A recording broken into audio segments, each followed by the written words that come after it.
Hello and welcome to the Morningstar series, Why Should I Invest With You? I'm Emma Wall and I'm joined today by Luke Newman, manager of the Janus Henderson UK Absolute Return Fund. Hi Luke. Hi there. So you've got UK in the title, Yes. but increasingly you're adding European and global assets to this fund, aren't you? Why is that? We are, and in terms of the areas that we've been investing within, the mandate itself is a flexible one.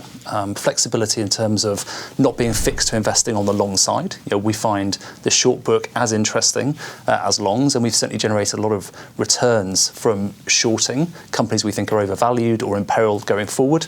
And we've also taken a very flexible approach to geographic locations of companies, where their revenues originate from, where their profits are, and why should we really be tied to the UK economy.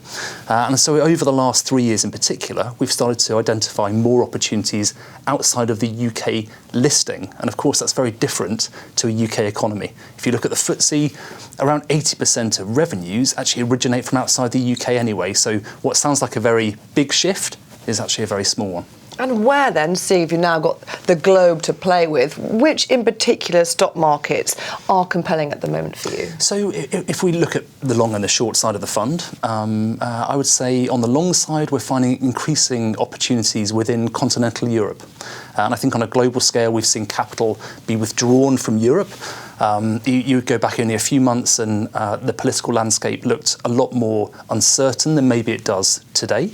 And we're certainly seeing evidence of an economic recovery, particularly in domestic European markets kicking through. So within domestically orientated sectors such as banks, we found very interesting and profitable long positions in banks such as Danske and ING, for example, giving us characteristics that we haven't been able to achieve in the UK market.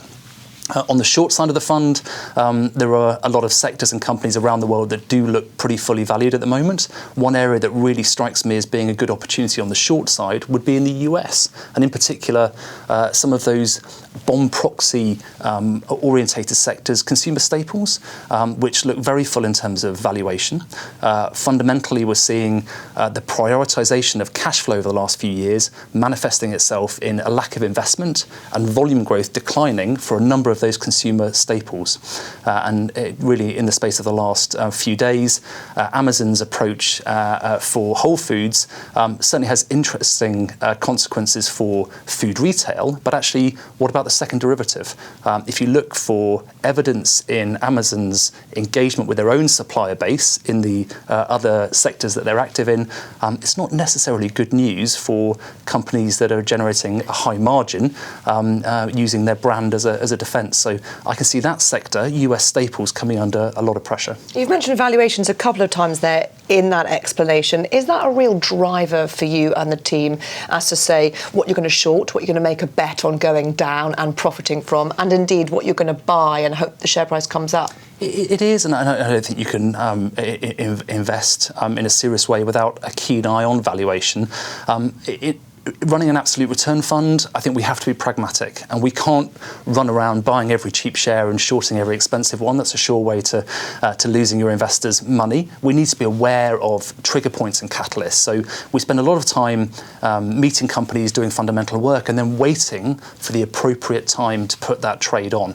We can't hide behind relative performance. I can't go to my clients and say, I'm sorry we lost you money, but the equity market was down. We have a pledge and a commitment to try and minimise capital drawdowns and then aim to deliver a constant, consistent, stable series of absolute returns, regardless of whether equity markets are up or down 10, 20, 30%. Luke, thank you very much. Thank you. This is Emma Wall from Morningstar. Thank you for watching.